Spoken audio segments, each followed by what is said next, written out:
Hello and welcome to the Anthony J podcast, episode 1 with Will Mather. Will is a businessman, writer, director, producer, and he's got lots more to come and see about Will. Welcome, Will. Thanks for having me, Tony. No problem at all, matey. No problem at all. Right, let's get into it. We've got a lot to get through. Let's start right at the beginning. Let's start with this thing that kicked off a lot of conspiracy back in the day. This is 9/11. Will, what's your take on 9/11? Okay. At the time, I am a little bit ashamed to admit this, and I don't want anyone to take offence, but during 9/11, it made me turn a little bit, not racist, I won't say, but it made me think all Muslims were, had that extreme way about them. And I'm ashamed to admit that now because I've met a lot of Muslims over the years, and a lot of them are nice people and they're not. They don't have those radical views. At the time, I believed it. I believed 2 planes went into the towers. Building 7 went down in the background. You probably remember that all over the news, YouTube, and the BBC reported it had collapsed when it was still standing. They timed that all wrong, didn't they? They did. So they reported it as dropped when it was still standing in the background, exactly. when the news reporter was reporting on it. Exactly, which proved it was scripted. Absolutely. Yeah. Now, looking back, now you can see a lot of evidence that there was premeditation there, where the buildings were insured for millions of dollars 2 weeks before. A lot of, let's say, a certain religion were told not to go into work on that day, beginning with J. and other people were left to die in that tragic incident. There's a lot of evidence to support the fact that it was set up, and it wasn't Muslim terrorists behind it. When you look at videos, do you remember the Ken Bigley murder? Yeah, of course. When I look at stuff like that, I didn't actually watch where he got beheaded, but when you look at these radical videos, they're always got the face covered up with Muslim words and chanting stuff in the background. If you've got an open mind, you should look at that and think, how do we know that that is Muslims and not someone setting up Muslims? Could be Jewish people, because both those religions hate each other and they're always at war, aren't they? It's obvious it was set up. What are your thoughts on it? I agree with you. I agree. I 100% think it was a set-up. I think there was a lot of money going around that shouldn't have been going around.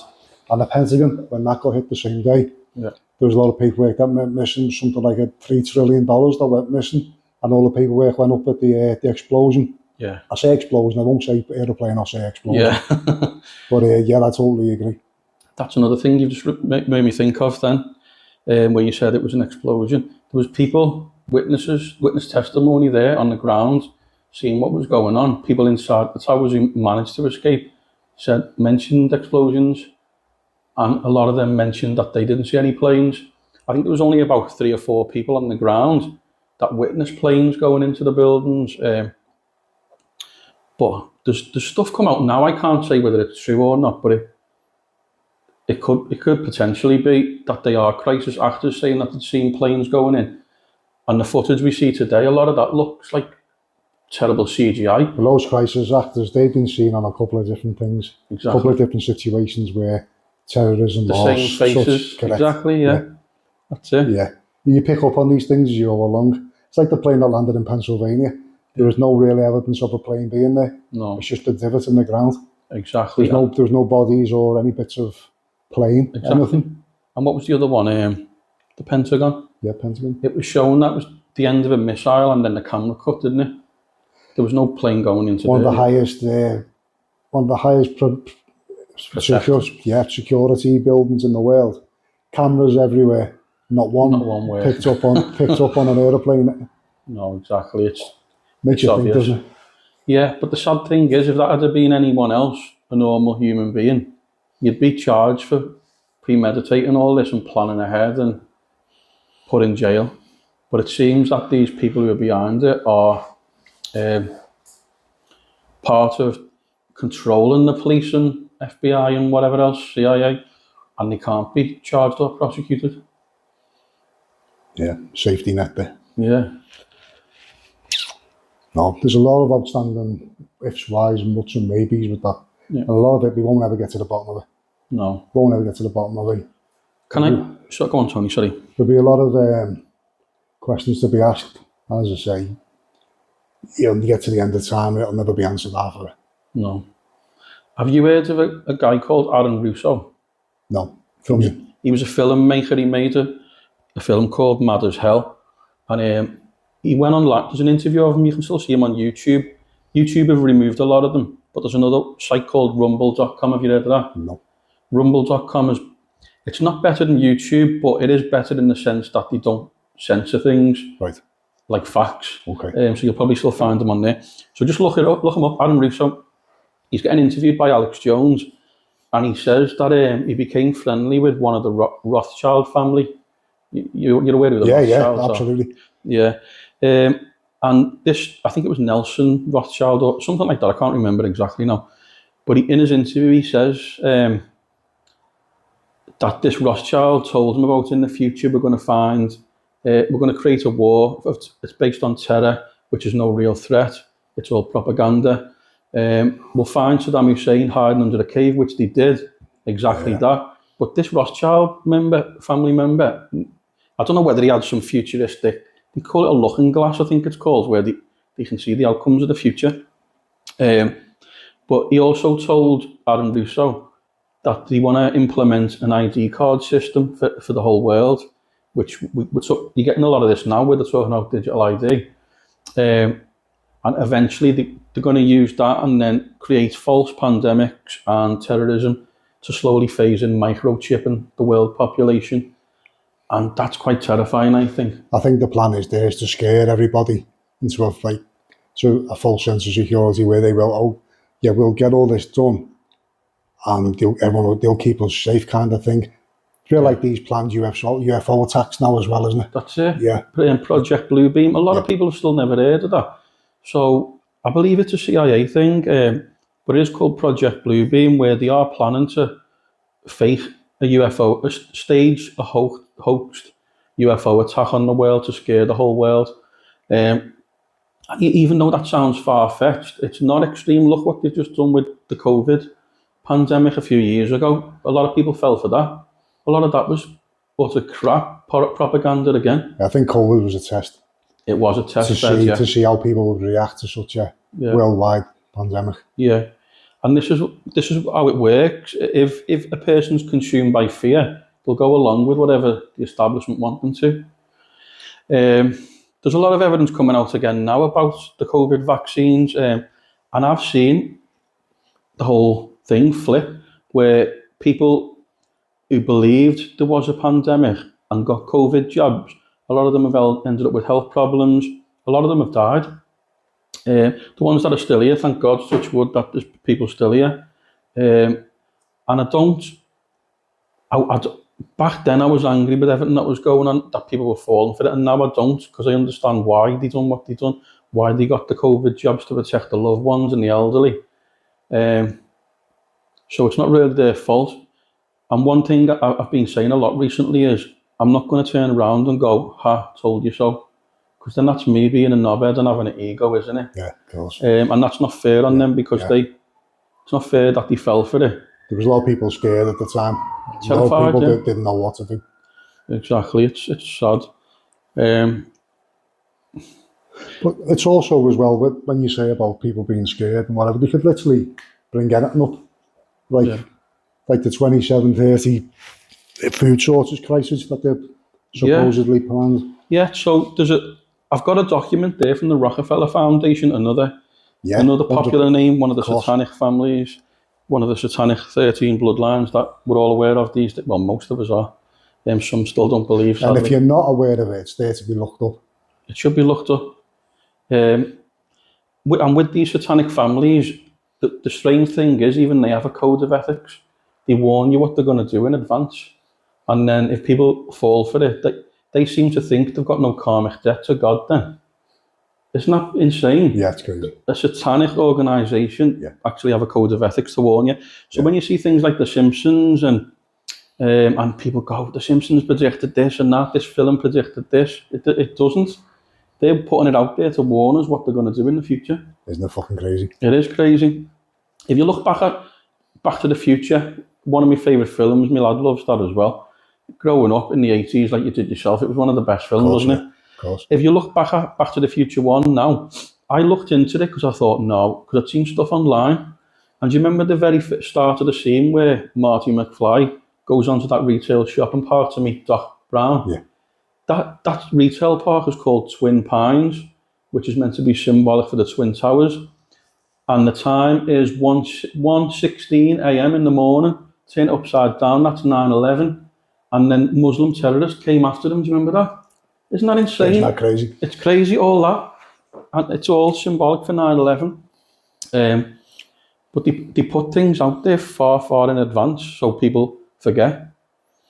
So what's your take on digital ID as a collective, as a whole? So digital ID, I think it's actually terrifying. And a lot of people say it is the mark of the beast. It's in the book of Revelation in the Bible. I do believe some bits of the Bible, but I'm not religious. I believe there's a God, a creator, but I don't believe in religion because I don't believe God would have created so many religions that divides humanity. Someone quite sinister, I think, is behind that. But the whole thing about digital ID and in the book of Revelation, with the intentions further down the line to phase in microchipping people, there'd be no going back. There'd be no going back. Yeah, once that starts, it'll snowball. Exactly. Yeah. People with kids, you're going to put your kids in the worst type of system of slavery. I know we're already in a system of slavery today, but at least we've got a little bit of freedom. With that digital ID and then microchipping, we've had it. There'll be no going back. Look at China today. And these psychopaths who run the world, they say, look at China today, that's what we want for the world tomorrow, which is a social credit system. It'll be like prison on the outside world. You get rewarded for good behaviour. You get sanctioned if you don't do as the state tell you. They'll take money off your card or your microchip or your ID. Yeah. It's mass slavery, isn't it? It is. On a grand scale. It is. And do you know what the worst thing about it is? You still get I'm not going to say idiots, and we're not going to say clowns or morons, because people are people, aren't they? But there are still certain people out there that say, well, if I've got nothing to hide, why does it matter? We've got our phone, they track us off that. That's still like a type of digital ID. But they're not looking at it from another point of view, that it's eventually going to be used to stop you doing things that you would normally take for granted. Did you mention about the 15-minute cities? That's part of the plan as well. Right. 15-minute cities. And it's not just the UK. I know Liverpool are planning to break us up into 13 zones by 2030. The original plan was to happen in 2021. That was the whole Agenda 2021. Right. And the whole fakery of the pandemic to force us into this world that they want to push us into, where we have IDs. That was the whole COVID passport again. Eventually phasing microchipping people. And I know if I step in the shoes or the mindset of anyone else who's not open-minded, I could see why they would look at me or anyone else speaking out and think, you're bloody crazy. Yeah. I can understand it from their point of view. But if they only took the time and bothered to look into it, it'd terrify them. A lot of people have committed suicide when they've realised the world is not what they thought. And when we had lockdowns, many people committed suicide. It terrified them. It is quite scary. And all the information is there online to see. It is. All you need to go to really is Google. Yeah. And then you can go through rabbit holes and find all kinds of stuff. You can. But then there's those other people again who are like, well, how do you know that's real? And that's just be open-minded to it. Of course. And then always protect your family and your loved ones. What I've always said is, don't just go along with what the government say. But I've got to be careful not to say that too much. What I will say is for people to be open-minded. Because if I was to say, don't always follow government, it could be like the boy who cried wolf, where one day they might tell us the truth about something. Yeah. And then, so you just got to be careful, haven't you? Of course you do. Global warming. I know it's been nice recently, we've all had heat waves. Yeah. But the thing is, the Earth has been going hot and cold since it's been here. Global warming now is supposed to be on the scale because of human activity. Yeah. Do you think it is because of human activity, or partially? Partially, yeah. Or do you think it's literally natural, like every other No, time? it's not. Well, you've got your tiny amount of natural global, well, climate change, we'll say, which is no real threat to humanity. Correct. If you look at history over 100 years ago, the Earth was a lot hotter back then. If you look at real science, not the crap that people come up with and say, I trust the science, and then they look at falsified evidence. Yeah. It's like talking about COVID again. The amount of people I had arguments with who were saying, no, there is a vaccine, I trust the science. And when I'd asked them, show me the science, they couldn't. They were just repeating what the news told them about bloody fake science. Yeah. But yet, the same people behind the COVID death statistics are also behind the illusion, the fabrication of global warming, climate change, and that's the Imperial College of London. They're part of it. They're getting funded by these big tech companies. Bill Gates is one of them who's funding them. And they're just putting out utter rubbish to scare the world. But then governments implement that rubbish. Like Agenda 21, they've pushed it back to the Agenda 2030 because they weren't successful in what they were trying to do to force us into that world.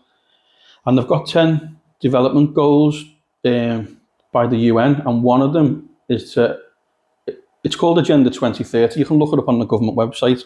The first one is to eradicate poverty, which sounds good to any normal person. It sounds like, wow, that's brilliant. Music to your ears, that one. It does. But if you look at that in the mind of a Satanist, eradicate poverty means kill off the poor and elderly. Look what they've done with COVID. Cut the elderly off in care homes from the loved ones so they die of loneliness. Some of them got jabbed and sadly passed away afterwards. And you've seen it more and more over the last few years. People who did get jabs, they're dropping like flies, tragically. But yeah, it's all the same thing. Global warming.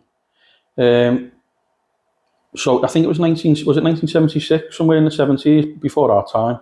But they reckon that was the hottest summer they had. Yep, 1976. 76, yeah. It's the hottest summer on record, I believe. I believe so, yeah. So when people are going on about global warming now, there is global warming, but it's not natural. It's the psychopaths like Bill Gates who's doing all this stuff like geoengineering and spraying chemicals in the sky, and all of that masks a lot of, not masks, what's the right word I'm looking for? Like harnesses or traps in the heat from the sun onto the earth, which is going to cause global warming. And it's all part of... The likes of chemtrails and things like that. Yeah. And it's all part of eventually implementing what they want. Do you know, two people that I admire and respect a lot is David Icke. And I like him because he's passionate about what he believes and he shows a lot of evidence to support what he says. And I've seen him break down crying for humanity, you know, when we had the lockdowns. Yes. And he was terrified that we were going to fall into the trap. Thank God we haven't. Alex Jones is another one. I like him a lot. Texas man in America. But he's quite aggressive when he's trying to come across to wake people up. And when I look at him, I see someone who's trying to stir up anger. Who he might want, I can't say for sure, but it looks like he wants civil unrest or he wants people rioting in the streets. I think the aggressive side of Alex Jones, and it's a detriment to him because the things that he tries to get across are rational topics. They are. But the way he goes about it, it kind of puts people off a little bit because he's so upfront and in your face about it. That's it. But you're ranting and raving. There's no real conversation with Alex Jones. He's more of a shouter. Yeah. And a lot of people are turned off by that. They are.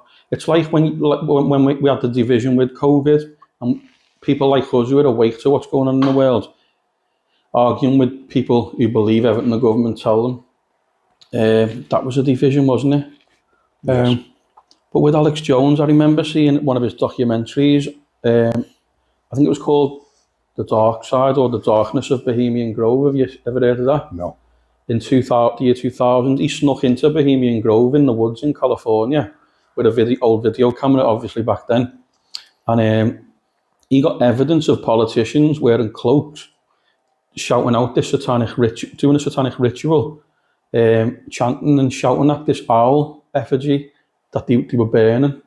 And he got that on video. And when he approached David, what's his name? Not David Koresh, I can't think of his surname, it begins with a G. He approached him in public, and you should have seen his reaction to, the fact that he'd snuck in and caught them doing these satanic rituals in secret. But you'll find that a lot. You look at politicians all over the world, world leaders, I think it's June or July, I think it's July, they take 2 weeks break off every year, and apparently they all go to this Bohemian Grove in California and do these rituals. Some of them run around naked in the woods, and it's crazy, isn't it? It's honestly... Pay homage to this owl. Yeah. What is it called? Moloch or something? The owl. Right. It's some demonic thing, I believe. But these are people that are running our world. Yeah. So look now, where are we now? We're on Friday evening. Monday, in 3 days' time, we've got a new Prime Minister, Andy Burnham. And a lot of people have made up that he's going to be our new Prime Minister. And he might be a nice fella, but he's still going to be a puppet. He's still going to be controlled by the same psychopaths who run this world in the background. And the other cheek to the same ass. Yeah, that's it, isn't it? Yeah. Yeah. But the way they say money talks, it really does, because these scumbags who run this world, well, the puppets that we see on TV are world leaders like prime ministers or presidents of America or other countries. They're all following orders to the same secret shadow government. I don't like to call them an elite, because I don't see them as elite. I don't see them as being better than any other person. You hear it a lot, don't you? The elites, this and that, because they run the world. But yeah, sorry, I forgot what the question was. I went off a little bit there. No, it's okay. It's all right. We go for the next topic I want to talk about. It's again not a lot of people are aware of this, but I think it's very important. Sorry, could I just... Absolutely. Sorry to interrupt, Tony. There is one thing I did want to mention about Alex Jones. Fill your boots. Sorry, mate. We'll carry on with your question in a minute, just in case I forget again. Yeah, go. So when I had my wake-up experience in 2007, I was out of work for a little bit, and I watched this documentary called Endgame, Blueprint to Global Enslavement by Alex Jones. And that came out, I believe it was in 2007 as well.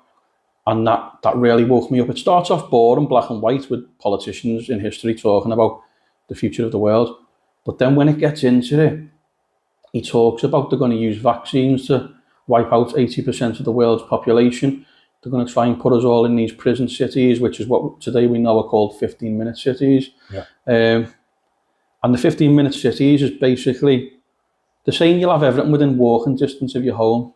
Parks, pubs, shops, entertainment. You can leave, everything will be within walking distance. If you leave your 15-minute zone, you can leave your zone, but you've got to pay fees, like toll fees, like facial recognition fees or ANPR, wherever your vehicle's going. And that's a bit like China today, the social credit system we mentioned before. And this is not even a conspiracy theory. They publish these things. These things are there for people to look into.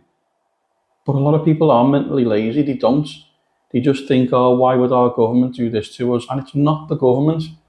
They're just yes men, yes women, arse slickers going along with this shadow group, telling them what to do.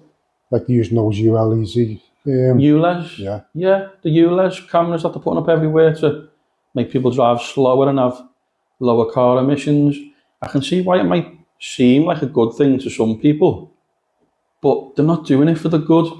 If you think about it, I think it might have been you mentioned this to me years ago, Tony. Someone did anyway. Do you really think the government, the police, actually care about people?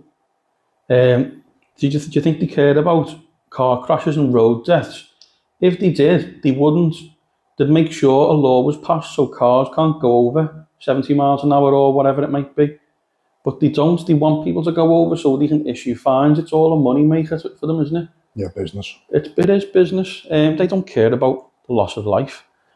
And when you look at, again, we come back to vaccines and all that, all this is coming out even more now. Two politicians I admire and respect a lot for speaking out now. One is Andrew Bridgen. He was closed-minded at first and he got his vaccines, unfortunately. But now he's speaking out to try and warn people of what's going on in the world. And the other guy, is it Rupert Lowe or Rupert Lowe, sorry. Yeah. The leader of the Restore Party. That's the one, yeah. Those two are speaking out about the vaccines now. They know it was all planned. And where we were told it took 9 months to make those vaccines, it didn't. They had them already. There's a lot of things coming out now. Was it like a Senate meeting in America? Like around a big conference table. I remember seeing this on rumble.com, where they found evidence that the vaccines, they had them all along on ice, but they had to pretend to the public it took 9 months to develop, because people people are not going to get them if they've got vaccines already, are they? No. Which, if you look back 10 years earlier, 2009, when they faked the whole swine flu scare, I remember telling people not to get those jabs, because within 2 weeks, all over the news, they said, we've got a vaccine for the entire world population. And I was like, how have you got that in just 2 weeks? Normally takes years and years. Years, decades even. So I believe that's the same jab they had then that they used for the COVID pandemic, if you want to call it, or scamdemic, a lot of them are saying now. And even COVID, because it was a con. It was a big con. And it makes you think how sad it is that throughout history, humans have been fooled into a lot of things. But I think COVID has got to be the worst. I think if the elite, if you like, or those who are in charge, if they don't come up with these things, people will become unruly. There's too many people in the world That's the way they to let them live. If you want any sort of power, you have to keep everybody of the same mindset. Yeah. If you don't keep people of the same mindset and they start to think for themselves, there's no control. Yeah. People will literally just get on with their own lives and not pay any attention to these things. Yeah. If you can keep everyone the same mindset, see, we're humans being a social animal. You tend to copy a lot of the time with each other, especially socially in big groups. If one runs away thinking there's a lion, the rest run. Yeah. It's a survival mechanism. Yeah. So if you can keep everybody of the same mindset, it's a lot easier to control people. Yeah. If you let people start wandering mentally, emotionally, psychologically, they'll have no control and it finishes. Well, that's part of the whole 15-minute city agenda, where they're trying to get people out of rural areas and into smart cities. And that's part of the plan, is so people can't think for themselves and they are easily led and influenced. You know, like the whole, I know they say you can't say Chinese whispers anymore, but not in a racial way, but I'm just trying to make the point of, if people are consumed by fear and things are passed on in groups, they'll go along with whatever the state tell them to do. Certainly will. Did you ever see the experiment with the fleas in a jar? They kept a load of fleas in a jar, and I think it was after a few days, they took the lid off the jar, and those fleas couldn't jump out. They were only jumping as high as the ceiling was. That's it. They were only jumping to where the lid used to be, because they were mentally conditioned that they couldn't go beyond that. Or you see the pictures of memes or of the horse tied to a plastic chair, and you think it's been hitched to something where they literally could just walk away. This chair weighs nothing, but he thinks, or she thinks, she's tied to an anchored thing on the ground. I have to stand there. It's all about mind control. It is. Again, I'm glad you mentioned that, because MK Ultra was one that they worked on in the 70s, 80s and 90s. And they reckon John Lennon was assassinated by Mark David Chapman because he was what they call a Manchurian candidate at the time. There's a film on it now with Denzel Washington. It's been out for years now, hasn't it? Yeah. But they reckon... Cracking film, by the way. I suggest you go and see it. Yeah. They say this Mark David Chapman was under mind control by the CIA to kill John Lennon. What I was talking to you before we came onto your show was, I was asking, what does Michael Jackson, John Lennon, Princess Diana, Martin Luther King, JFK all have in common? Promoting peace. Peace and love, yeah. Yeah.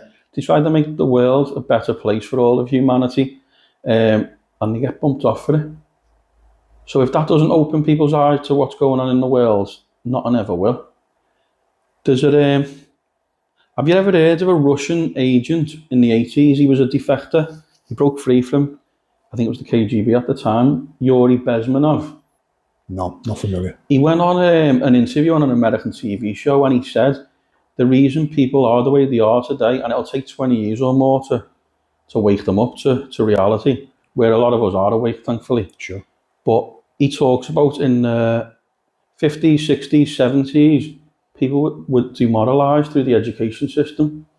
So they only care about themselves. They're not bothered about anyone else. And they were mentally conditioned. So when you look at what was happening during the lockdowns and COVID, and these people were arguing, calling the likes of us anti-vaxxers, conspiracy nutters, tinfoil hatters, and I was like, you're using words that you can't even make up your own insults. You're using words that the CIA came up with. The CIA came up with the term conspiracy theorist in the 60s after JFK was assassinated. Yeah. And it was all about discrediting the truth. But these people who are not open-minded are going along with that. What was the topic we went on again? I've just gone off on a tangent again. Yeah, that's fine, mate. That's fine. Getting carried away. That's fine. No, that's absolutely fine. That's what I was saying before about a topic that people are not very much aware of, but I think it's something that they should be aware of, is Morals and Dogma, the Luciferian by Albert Pike. Oh yeah, Morals and Dogma, the book. So that was about Albert Pike. I believe he published it. It was his book. And he died, I believe, was it in 1891? Was, yes. And he moved up the rank to 33rd degree Freemason, and he was terrified to find out that he wasn't just in this cool brotherhood of, you know, where they give to charity and help people. Once he moved up the rank to 33rd degree Freemason, he found out that he was in a cult and he was a Satanist. And the God that he thought he believed in was actually Lucifer, which we call today. In the Christian Bible, we say it's Satan, don't we? Yeah. He became Satan. And there's a lot of Freemasons out there now who don't deny the fact that they worship Lucifer as God. Well, Lucifer was the name of the angel, wasn't it? Yeah, the light bearer. Before he was banished. That's right, yeah. As it were. Yeah. Yeah. Yeah. But with this Albert Pike, even he talked about how they put things in.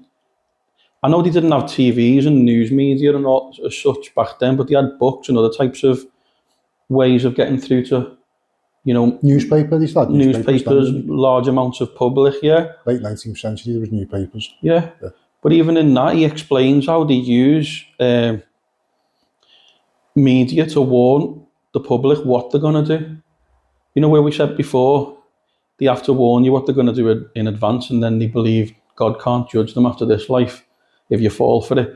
Look at was it season 10 or season 11 of the X-Files, where only a few years before the whole COVID fakery they started, and they were talking about using vaccines and that to depopulate the world. Do you ever remember the series V? Yes. From the 80s? Yes. Did you watch the remake in 2009? Not that I recall. I may have. Have a watch of that if you can. They got to season 2 and then they were going to bring out a season 3, but apparently they reckon the Vatican or someone blocked it or stopped them from making a season 3 because it was about the only way to fight these entities that are running this world is love, having unconditional love for your fellow humans. And it does, like David Icke says, it's not the type of love that we're all used to. It means trying to help your fellow humans, doesn't it? Wake them up to what's really going on in the world. That's a type of love because you want them to survive. It's also very frustrating when you can actually see what's happening, and the next person can't. Yeah, and you're dying for them just to expand their mind just enough for it to be flexible enough to fill more information in. That's it. And do you know why that is? Again, I'm not religious. I'm a Protestant Christian, but I don't even believe in religion. I do believe in little bits of the Bible when I can see it come to fruition, like we mentioned before. And I think it's Corinthians 4-4 in the Bible. It talks about the God of this world has blinded the minds of non-believers And what it means, it doesn't mean God the creator, it means it's talking about Satan because he runs this world. And I like learning different religions, different beliefs now. And when we had the lockdowns, I was doing a Bible study with Jehovah's Witnesses, and I know that they're the worst for getting ridiculed and called religious nutters, and people won't answer the door to them. But I found that they're the only religion I know of that actually admits Satan runs this world. They actually say it Right. behind the scenes, that he's controlling all governments behind the scenes. And do you remember when you were in school, your nursery rhymes or hymns, what were they called? He's got the whole world in his hands. Apparently we were singing about Satan having the whole world in his hands. Rather than God. Isn't that crazy? Yeah. But this is what I was learning in the Jehovah's Witnesses. And I think we are mentally conditioned to ridicule them and, oh, don't answer the door to them religious nutters, because I do believe they are spreading some truth. I don't believe everything that they were teaching me, but a lot of it did make sense. And I've always, since 2007, I've known Satan is running things behind the scenes of governments. But when they said that, when I was doing the study, I was like, wow. So now I'm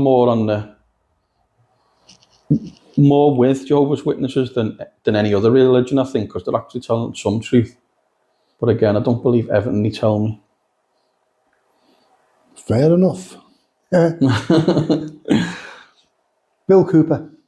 Bill Cooper, yeah. Shot dead by a Freemason police officer in November 2001. Yeah.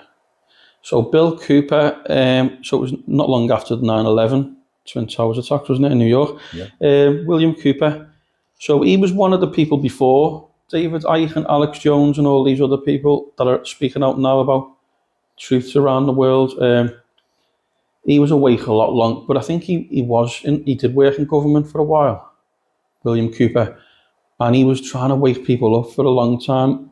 But it was in 1991 a Freemason police officer shot him dead, just to shut him up. So we had a lot of inside information actually working for the government. He did, yeah. Yeah, if you ever look at any of his interviews and what he talks about, even he says the people who run this world are Luciferians, they are Satanists, and they end up becoming wealthy because of selling their soul to Satan. It's very similar to Albert Pike, where you get yourself into a position of trust, say, yeah, and then it opens up a new world. Yeah. So what's actually happening? Yeah, yeah. For them to blow the whistle on it too. Yeah. Yeah. It's sad though. Would you sell your soul for any amount of money? Absolutely not. I know I wouldn't. No way. Absolutely not. But all this stuff's coming out now about the Epstein Islands and celebrities and all these people who have sold their souls to be part of Hollywood or the music industry. Do you remember years ago Britney Spears shaved her head and lost her mind for a bit? Yes. There's stuff about her being used and abused and raped by these people who run the industry. And maybe that's why she shaved her head, to make herself... Would that be back into her Disney days? Because she was at Disney as a child, wasn't she? Probably, yeah. It was her and, was it Justin Timberlake? Yeah, that's both, right, Justin Timberlake. And then they got together, yeah. But Disney ties in a lot with the Epstein files, doesn't it? The Epstein Islands. Yeah. Have you ever looked at the Disney logo? It's got the symbol 666. It's shaped of the islands as well. Yeah. The Nickelodeon. Yeah, Nickelodeon symbol on the TV. Yeah. Is shaped like the Epstein Islands. That's the two islands together. If you flip them 180 degrees, I think they're more or less identical. Wow. Do you ever remember the old Nickelodeon, and it used to have the Ocean eye on and everything? The symbol with the eye, that's pyramid. Yes. Yeah. That was on when we were kids, though. Bloody hell. Vaguely, yeah, I remember. So they put all that subliminal stuff out there, hidden subliminal messages that go into our subconscious mind. Do you ever remember a film with Roddy Piper called They Live? Yes. And it was about a fella who bought these second-hand sunglasses in a charity shop, and when he put them on, they were magic, weren't they? That's right, yeah. He seen the world for what it really was. He seen politicians and newsreaders that weren't really fully human.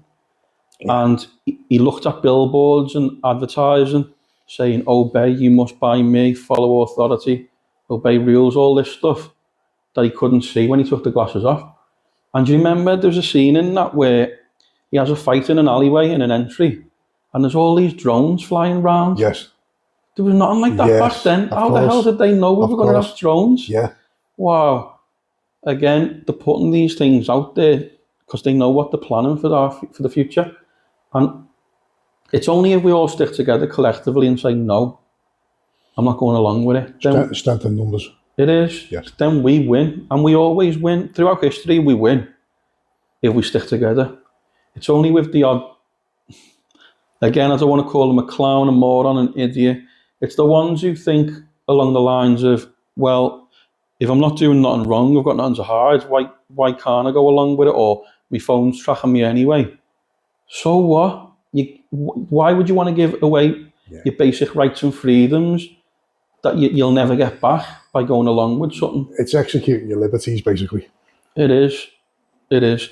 Did you ever, was it 1995, Denver Airport in America? There was a painting, so that was built by Freemasons, that airport. And there's a plaque there saying it was built by Freemasons. And I think it was 1995. Or am I thinking of the Statue of Liberty? There's a plaque there as well. Not sure. The Statue of Liberty was basically French Freemasons laughing at the Americans as if to say, you know, because it's a sign of freedom. But they will.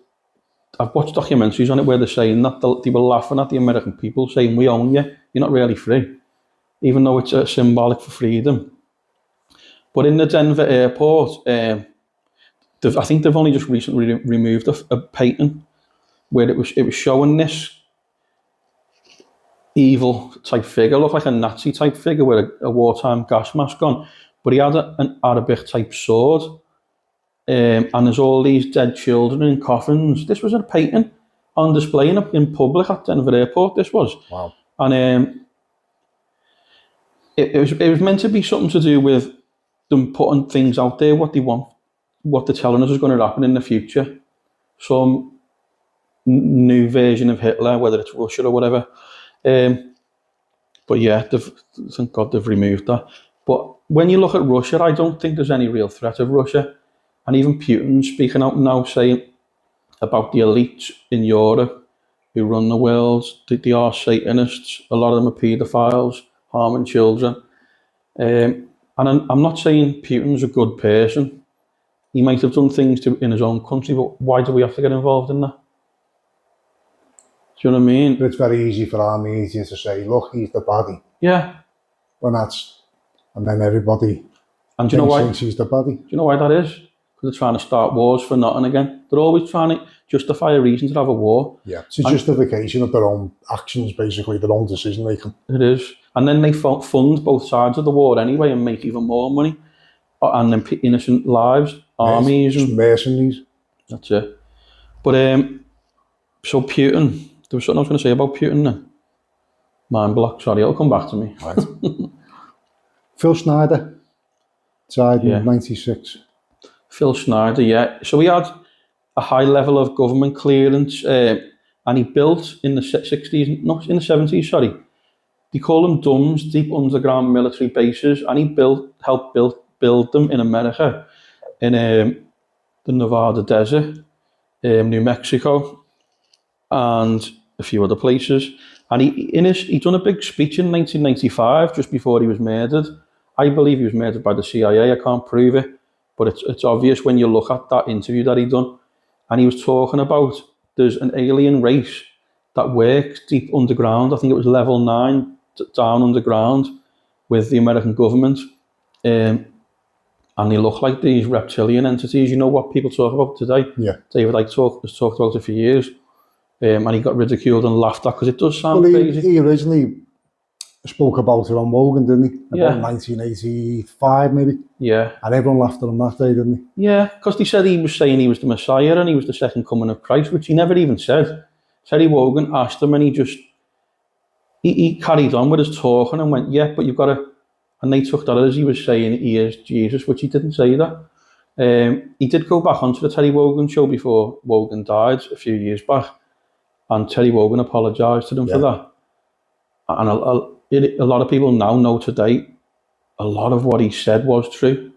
But he had inside knowledge because he worked for the BBC as a sports presenter, and I think he'd done a bit of news, didn't he, as well? I believe so, yeah. So he knew what was going on in the world. But then you get these companies, big tech giants that have always put out stuff out there, funded people to make out like he's just a nutter. Well, he's a threat, isn't he? Because he's a threat to If them, he yeah. goes against their narrative, he's Yeah. a threat. He is a threat to them, but The same as anyone that comes out with anything outlandish, as I say, outlandish as in not the narrative. Yeah. He's seen as a nutter, or he's seen as... Like even me, I'll probably be seen as a nutter now, but I don't care. I don't care. All I want, I'm not trying to persuade or change anyone's mindset. I'm asking people to just open their mind, think outside the box, and don't just believe everything the government tell you. People fall for a lot of what the government tell them because of fear. They need that fear. When you're consumed by fear, you will go along with things because you think, oh, the governments are going to protect me. And you find it's not. They're trying to wipe people out. Was it 2 or 3 years ago? Have you heard of the Georgia Guidestones? Yes. In Elberton County in America? Yes. That was erected in 1980 by a Freemason again. He got them built. And it had, the stones they were like Satan's version of the Ten Commandments. And it was put on all in different languages for the whole world to know what it said. And the first line, I think it was, maintain humanity to 500 million in perpetual balance with nature. 500 million, that means they'd have to wipe out 8 billion of us or more to do that. So they're telling us, we're going to have to kill you to... It's crazy, isn't it? And I think the second or third line is guide reproduction wisely, which is basically saying the state is going to say whether you can have children or not. Yeah, it's a fucking crazy one. It's insane. But a couple of years ago, someone blew them up, so they're gone now. Yeah. Someone was awake to what was going on in the world and they got rid of them. Behind the green mask, UN Agenda 21. So Rosa Cora, yeah. Yeah. So she wrote the book Behind the Green Mask, the United Nations Agenda 21, which is what we were talking about before, the 10 development goals they want to try and implement. They tried to do it by 2021. That was why it was called Agenda 21. They failed. Now they're trying to do it by 2030. And do you remember I said before, the first one was eradicate poverty? Yes. They make it sound like it's all good and they're trying to help the world, but you've got to look at it from another point of view, like these psychopaths who are running the world. In her book, she's explaining a lot of this stuff in it, and how they're going to fool the world, and eventually you'll have no freedom. A lot of what we've just previously talked about, eventually you'll be microchipped on a digital database. In the book that I've got there, it's called Rockefeller Foundation Lockstep, the title is, and it was published in 2010. And they've removed that version from the internet now. I've still got that version, right? So I can publish it myself. They've put another version up there now to try and discredit us as conspiracy nutters now. But luckily I managed to keep a copy back then when they done it. So in 2010, they put in their lockstep booklet, there's going to be a virus that comes out of China in 2020. I know it started in December 2019, but in their booklet that they implement in each stage of it says 2020. It says that the virus isn't real, it's a simulation virus, just to scare the world. And then eventually they will release a second virus which will be real. So this is why I come back to before where I said, I'm not always going to say don't trust the government, because it'll be like the boy who cried wolf. If they release it, I don't think they would be stupid enough to release a real virus, because that could potentially kill some of their family, even themselves. It could go out of control, couldn't it? Could. So I don't think they'd be that daft enough to do that. But it does say this in their booklet that they published in 2010. It talks about each nation's government stamping down with more authoritarian control over its citizens. It talks about ANPR and facial recognition cameras that they're putting up everywhere. They're doing it in a lot of shops now. B&M and a few other shops, you see, it's in the doorway, facial recognition. Maybe people should boycott them and not go to these shops anymore because they're going along with it. Rather than using a guard, they use these facial recognition. I know. So there'll be no jobs for any. And this is part of the agenda in the future. They're saying, it's the WEF, World Economic Forum, they're saying they're going to have a basic living income for everyone where you don't have to work.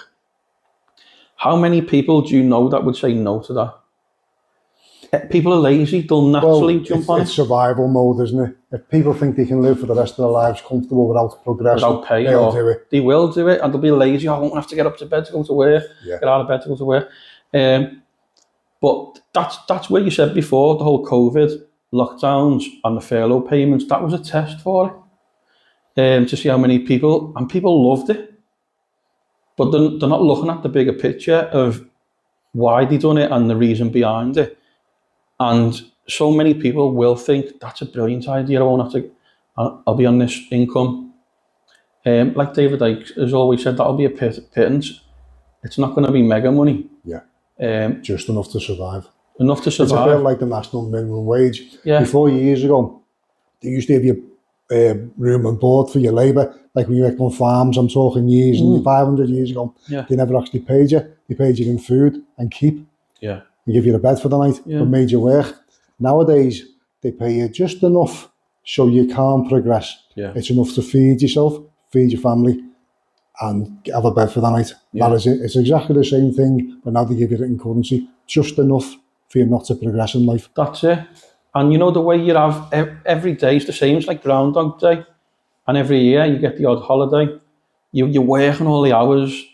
You take your kids to school, you bring your kids home, you watch a bit of TV, have your tea, go to bed. You're repeating the same cycle every day. But all of that is so you don't have time to think and look into these things and how the world is really run by evil people. To keep yourself that busy, you can't think of nothing else but think. What you're doing tomorrow. You're on the rat race, you're on the same hamster wheel, you'll never get off it. That's it. It's quite sad, really. It is sad, but hopefully we help to wake some people up with all this. The worst thing you can do when you're trying to wake people up is call them names, because they go in defence mode, and then they become aggressive and defensive. They become aggressive. You never get through to them. You don't get through to them. You start calling you names, and then they haven't listened to the word you've said. Then, if you want to try and wake people up, you've got to do it to try and reach them and open their mind up a little bit, show them the evidence. When I was talking about Yuri Bezmenov before, and he said in 1984, I think it was, how people have been mentally conditioned over the years. What was he talked about? Oh yeah, he said there's a lot of people in this world now, they won't wake up until they're at the very last stage and there's no going back, and they're in a concentration camp and there's a military boot up their arse. That'll be when they wake up, when it's too late. Too far. It's gone too far to do anything about, sadly. But we need people to wake up long before then. Obviously look after your family, friends, loved ones, but don't always trust what governments are telling you. And if the news is putting fear into you, think about what the stepping stones are of where they're trying to take humanity. And where we came back, if I come back to before where I said they're trying to get everyone out of rural areas, that's because people out there in the middle of nowhere, they can think for themselves. Freedom. They have the freedom to take a step back and assess what's going on in the world. If they have everyone clumped in smart city grids like they want, we'll all be like caged bloody animals, terrified of what's going on. You won't have time to think. Everyone's scaring each other, and that's what they want. Do you remember just before lockdowns in Australia, was it the east coast, southeast coast? There was a fire along, I can't remember exactly what part of Australia it's called, but there was a big alleged bushfire, and it was to do with global warming. But they found plans that exact route where this massive fire was, they've got plans to build a smart city railway along that exact zone, that exact map. Right. We've just recently had one in Spain where people have died, haven't we? A fire that was out of control. Yes. Wildfire.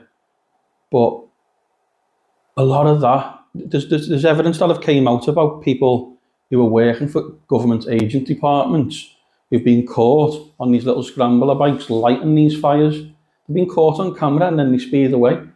And then they put it out in the news. It's global warming, it's climate change, we need to do something about it. It's not. They're setting the fires themselves. But in reality, they've got little rats. Little rats working for the government, lighting these fires, Do you know Do you know the groups Extinction Rebellion and Stop Oil Now? Yes. What do you think when you see them? Do you see them as being people that really care about the world, or do you look at it from my point of view, where you can see that they're 100% funded by a government department? Oh, I think they are funded. They are funded. There's not just them either. There's a lot that are funded. Yeah. To cause up misery, build up misery and it is distract from what's actually happening. Yeah. There's a lot of that going on. Do you remember the ones that were a few years back where there was a woman trying to get to the hospital and they blocked her an ambulance from getting through in London? Anyone with morals would move and let that ambulance through. With just lay there. Yeah, but they just stayed there because they're being paid to do what they're doing. Yeah. And it's all about, it's like David Icke said for years, problem, reaction, solution. It's not the government. I'm not going to always blame the government. It's the people who are controlling the government behind the scenes, the hidden hand. Problem, reaction, solution is they create the problem on purpose, the government and the people behind them. They wait for the public to react and kick off. Then they offer a solution to that problem that they secretly created. Yeah. And it sounds like a good solution, but it's got a sinister way about it that's taken away our freedoms even more. They pass laws and everything to, you know, the way they say Hitler tried to use force to take over Europe and the world. Now they're doing it. It's the same thing. It's the same ideology as Hitler had, but they're using stealth tactics now and changing laws to try and fulfill what he wanted. Slowly but surely tightening the screw. Yeah, and it's only us, the people staying together, can stop that. When we had the lockdowns, and even now they're talking about immigrants in the hotels and all this, but the news only reports what they want the public to believe, saying there's a few hundred conspiracy nutters on the streets of London. But people who were there, and the real evidence, independent journalists were publishing that there was millions and millions all over London. But the news is saying, oh, only a few conspiracy nutters. It's millions that are turning up to these protests, but our news, again, are funded by the same psychopaths who run this world to just put out a false narrative. They can put up whatever narrative they want, can't they? They can. Did you ever remember I think he was a British doctor, but he worked in America I think he was part Indian, Dr. Buttar? No. He was speaking out a lot, telling people not to get the COVID jabs during 2021, 2022, 2023. And he went on CNN News. He had an interview on the news, and the day after, he said he felt really unwell, and he thinks they'd poisoned his water, you know, when he was getting interviewed on the news. Yeah. And then he died. He died the day after. But when you look at American news media, they do have CIA agents working in their news departments. A lot of people don't know that, and that's true. Right. They have CIA operatives working in the news. It's crazy, isn't it? Waiting for whistleblowers to whistle. Probably. Or being part of what they want the world to believe and steer them in the direction they want humanity to go. But it's only if we all stick together and say no. It's like, I remember seeing a thing online about, was it in the 1800s or 1700s, when the government created a 2% income tax. And the British public, there was uproar. They were rioting on the streets. There was civil war and everything. Now, and then the picture next to it was now in 2026, the increased tax, but everyone's bloody staring at the mobile phone. They're not even in the real world anymore. Yeah. We just let it happen. We just bend over and fucking let them. Because you've occupied us with all something shiny, something fancy. Yeah. It takes your eye off what's really going on. The point. And it's like you mentioned before, Tony, where you said distractions. They do use distraction techniques to fool us all the time. But it's what they done in the Colosseum years ago. Open the Colosseum. Yeah. Get the lion out. Let them all enjoy the show. Yeah. Bring them to a show. They've done it throughout history. Of course they have. It's really big in America, the NBA, NFL. Yeah. Bring them to a show, make them feel good for a while, and we'll rinse them for the rest of their lives. Even that problem, reaction, solutions happen throughout history. They manipulate, they fool the public, then offer a solution to take away your freedoms. Digital ID. Since even before Tony Blair was Prime Minister, every Prime Minister has tried to implement a national ID card system, and luckily the people haven't gone along with it. But have you noticed every pandemic, every terror attack that has been, I'm not saying they're all falsified attacks or fake viruses, but some are, some are, but they always use that to try and implement an ID card system now. The COVID passports was one example. It gets brought up every time, doesn't it? Every single time. Do you know what? You know, if a politician or a party leader said, vote me in, I'm gonna destroy the UK economy, I'm gonna blow up the world, I'd sorry to swear, Don't Tony, swear. but I'd vote them Fill in. your boots. I'd vote them in because I know they'd do the exact opposite what they promised. Have you ever noticed that? That's another example that politics is run by a satanic group of people, because Satan is known to deceive humanity. Every single politician or world leader, they promise the public or their country something. As soon as they get in, they do the exact opposite. Every single time. They'll tell you absolutely anything to get you on board. And once they're in, and then once they're in power, you don't matter anymore. Opposite, exactly. So this is what I'm saying. If they said I'll destroy the world, I'd vote them in. Because they'll do the opposite. Oh, absolutely nuts. Yeah. What's your belief then when it comes to God and religion? I do believe there's a God. I do believe there's a creator. And I believe he did give us the original Bible but I think there's some sort of, it might seem far-fetched to you and your listeners, but I believe there's some sort of universal contract where he gave us the Bible even tells us, it doesn't say a contract, but it says he gave his authority to Lucifer to look after humanity, but he rebelled and became Satan. And now he's ever since tried to destroy humanity, hasn't he? So maybe when people say the world wouldn't be the way it was if God existed, or there's starvation, there's hunger, there's terror, there's paedophiles, murderers, and all of us want all these monsters in the world wiped out, but maybe for God to intervene, he would have to wipe us all out and destroy himself or whatever, maybe start over again, because there's a universal contract in place, and he obviously doesn't want to do that. I think there's more love in the world than there is evil. So maybe that's why he hangs back and doesn't intervene yet. And the Bible is there to teach us to have some basic morals, maybe. Maybe. It just annoys me when people say, I don't believe in God because of this and that. Do you believe in God? Yeah, I believe in God. I do, 100%. Yeah. Look around, do people actually believe the Big Bang Theory created everything that we see around us? Well, people say it came from nothing, and then some people say it came from God. Yeah. But nothing can come from nothing. Yeah. Something can't come from nothing. Yeah. So it's not as far-fetched to say there is a creator. Yeah. Because there's more chance of there being a creator than it coming from nothing. Because you can't get something from nothing. Yeah. But everyone's individual. Everyone has their own take on it. Like religious people, have their own personal view, and it's very personal ideology. Yeah. It's very personal to each and every one of us. You'd have 100 people in a church, 100 people in a mosque, but every single person has their own take on religion. So I think it does come from within. I think it does become a very personalised thing. Yeah. And people take what they can out of religion for different reasons. It can be from heartache. I was going to say that. It can be from love. Some won't believe in God because they've gone through pain and heartache. It works both ways. Yeah. It works, but people take comfort in their own personal way. Yeah. And as you say before, you can believe in parts of the Bible or you don't believe in parts of the Bible. It's a purely personal thing. And I'd never say you're wrong or right. It comes down to what you feel within you. Yeah. And it should be respected. Even if you're not religious, that needs to be respected too. Yeah. It's their own personal take on it, as far as I'm concerned. Yeah. Some people have said to me that how can you believe in God and not religion? It's the same thing, but it's not. No, it's not. No. It's not. It's not. There's too many religions, and I don't believe one creator God who loves all humans is going to divide people the way it is now.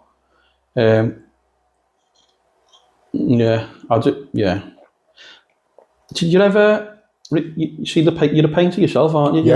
Yeah. So you're probably a fan of Michelangelo, Leonardo da Vinci, and of course. Yeah, they put hidden symbols, hidden meanings in their paintings and artwork. Da Vinci especially. Yeah. But have you ever seen the one by Michelangelo where God is inside a human brain? Yes. And he's touching the finger of Adam to give him life. Correct. Yeah. Yeah. That the meaning behind that is to tell you that you can manifest anything with your mind through God. And you can. You can. I've manifested things in my life. And do you know what? A few years ago, if someone had mentioned this to me, I'd be like, are you a little bit the other way, are you? Without coming into the whole equality stuff and that. Yeah, but I've become more spiritual myself. I think you do with age. Probably, yeah. You know, because both of us are like mid-40s now. Yeah. And yeah, I've found in the last maybe 5 years, really in the last 2 years, Yeah. that I've become much more aware spiritually. I'm a lot more aware of morality. Yeah. I'm aware that I'm halfway through my life. Yeah. I'm aware that my kids are growing up, etc., etc. I'm a lot more accepting, a lot more free-minded. Yeah. I think that does come with age. That's probably what it is, isn't it? I've thought that as well, and I wish I'd woke up a lot. Well, I did wake up in 2007, but I didn't have the spiritual side within me back then where I am now. You give anything to go back and have it then, though, wouldn't you? You would, yeah. It's like setting up my business and all that, and making the films and that. I wish I'd done all that back then. We're going to talk about Lemo shortly, aren't we? Yeah. We're both working on a film project. It's a crime drama called Lemo. But when I used to work with you on the doors and nightclubs years ago, you, Ronan, Tony O and Craig, I think I mentioned to you a little while ago, I had that vision back then. You did. I was like, these are good lads, these. I'd love to have these in a film, write my own little film. But I never ever mentioned it to you back then because I thought you'd probably laugh and think dickhead. And to be fair, back then, full of youthful exuberance and the surroundings that you're in, we probably would have thought, dickhead. Dickhead, he's a fucking dreamer, yeah. But that's only because we were in the situation we were in. Yeah. If anyone's aware of how Liverpool City, not so much nowadays, but Liverpool City Centre back in the early 2000s, mid-2000s, and before that, but it was wild. And we had a certain mentality where we think, dickhead. Yeah. Everyone was a dickhead. Yeah. And it was hard to avoid that at the time. But as we get older and you get a bit more wise and a bit more spiritual and whatever, you become open to a lot more options, if you like, in life. And you do want to venture out and try things. You do. It's only my businesses and that helped lead me to do what I've always wanted to do. I always wanted to teach, either train police or security operatives. I've done that. And I always wanted to make films, and we're doing that. But that's enabled me to do that. So we're not going to go, when it comes to Lemo, we're not going to talk Let's go on to Lemo. A perfect opportunity right now to talk to it. Brilliant. We know we want to talk about it, so go on, let's get cracking. Okay. Where did the idea come from? That this particular topic, this particular genre of film / series? Well, Liverpool's always had a history of similar type films, haven't they? When it comes to crime and drugs and all that stuff. But I've tried to make mine a little bit more unique and that can resonate with people. Because you remember going off Big Time and Shooters. Yeah. I think those two were the original Scouse gangster. They were. When you look back at Shooters now, it's a bit cringy for some, isn't it? But at the time, everyone loved it. Yeah, because it was new. Yeah. And it gave an insight to the nightlife, underworld, drugs, violence. Yeah. It gave an insight to people who not necessarily have seen it before or weren't aware of it. Yeah. It was there for people to watch. And it was interesting. And it was like, wow, the wow factor was there. It was. Nowadays, people can make their own films, and as long as they've got the funds to back it, I suppose. I know people are using AI as well these days, which isn't always the best way. You've got to have authenticity in it. Yeah, you have a little bit of realism. The fact that ours is done with real doormen, real security trainers, it just makes it better, I think. It gives you a realism to it. Yeah. I mean, a lot of the stuff that we go through on Lemo, a lot of the actors, it comes second nature. Yeah. It gives it a real authentic vibe to it. Yeah. Because a lot of it is off the cuff and a lot of it is as I say, second nature. Yeah, And yeah. it makes for a good recording. It does. And what I've said to yourselves and the rest of the casting crew, I seen something in all of yous.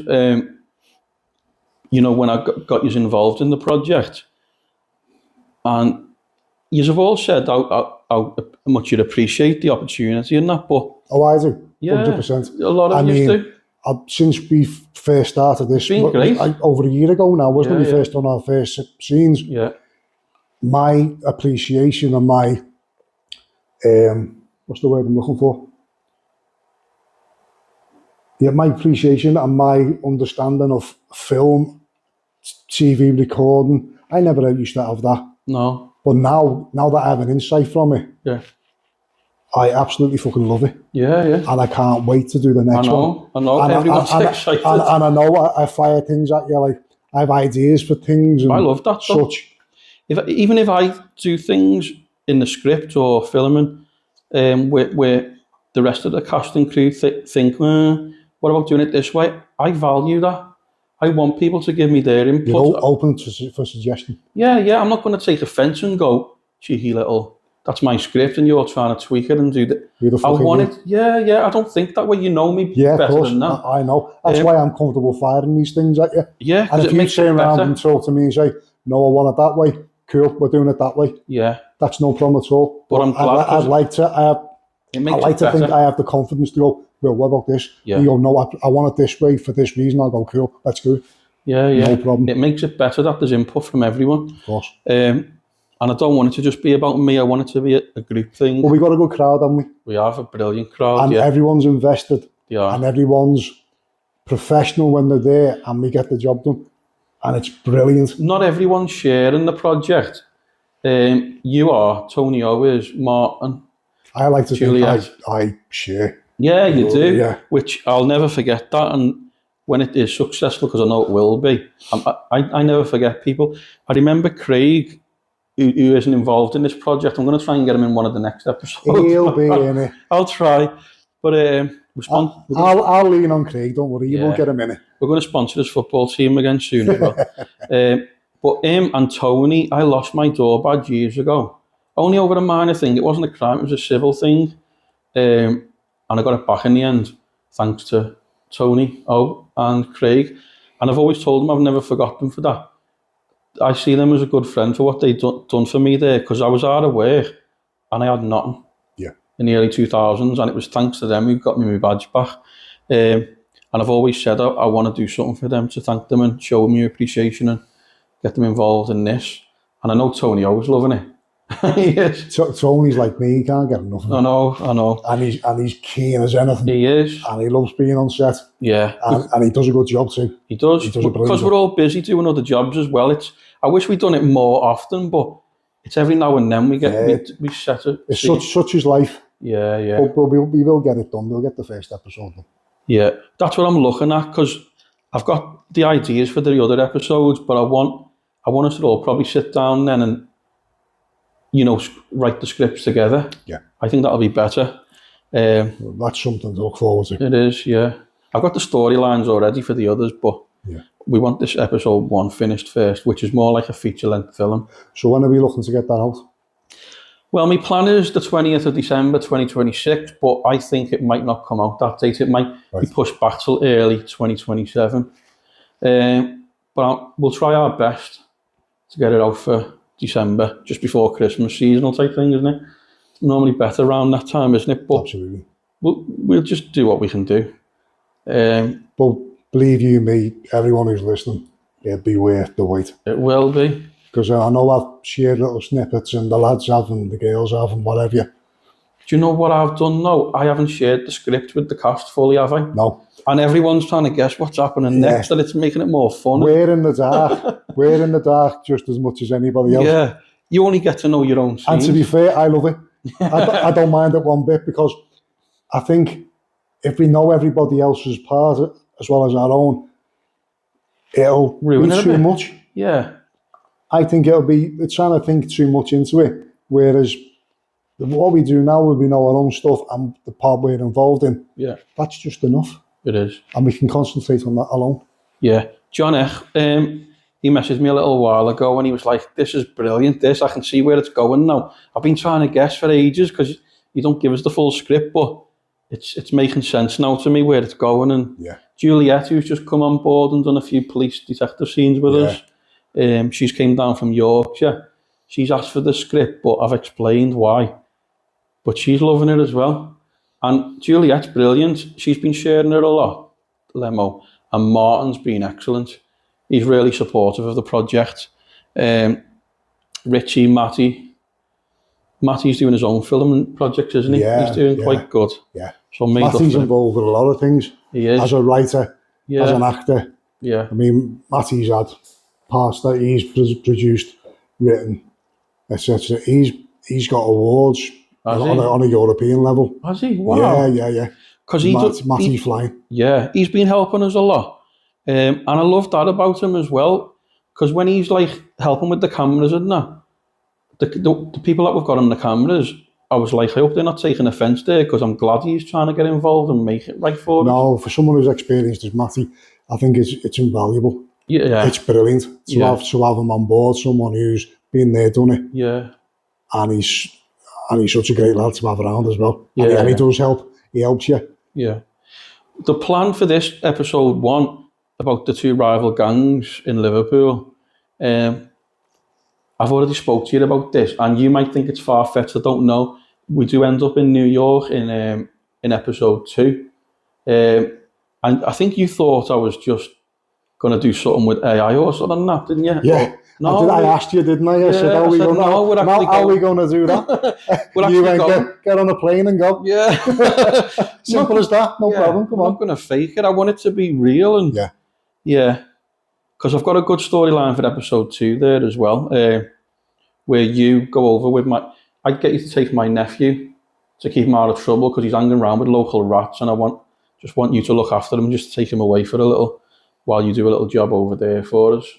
Sutton and Franny's job over there that we take over anyway. Yeah. But we'll keep that under wraps for now. Yeah, for now. Yeah.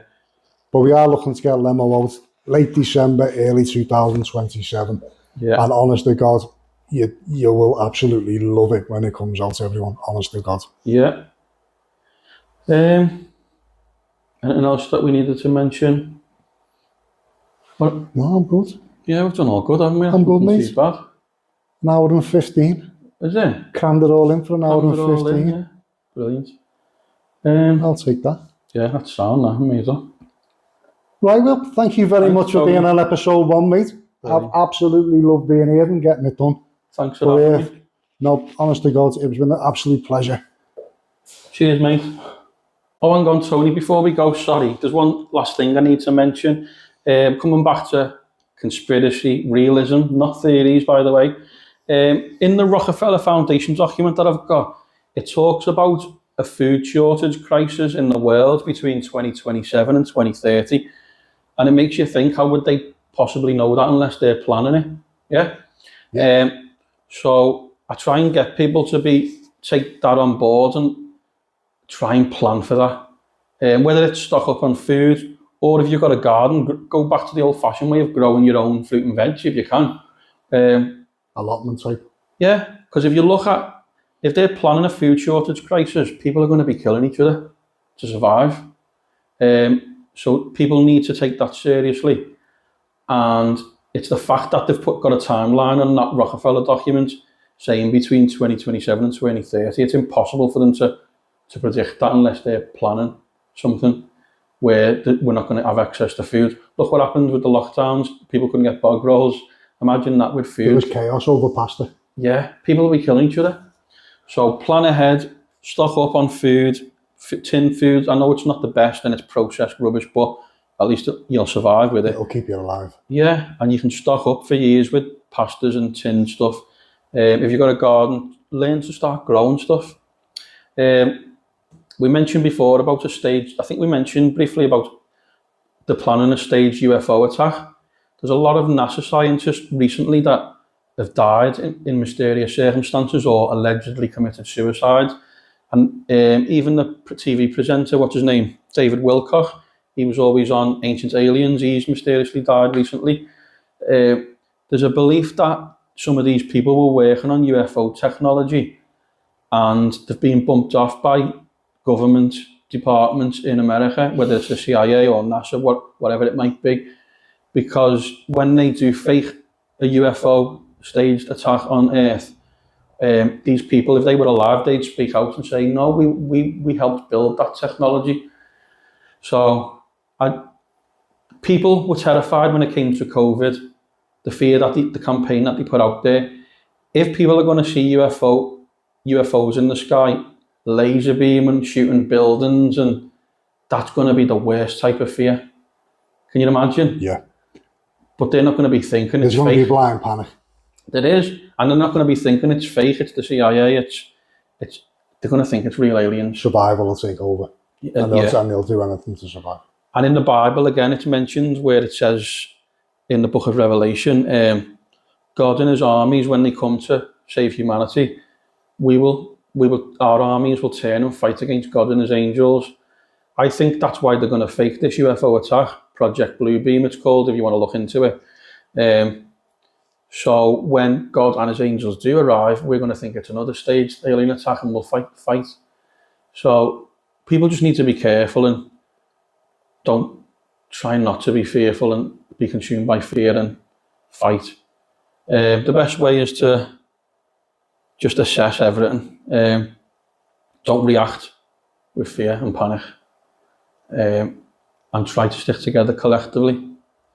And then try and live a happy life. Yeah, look after your family, live a happy life.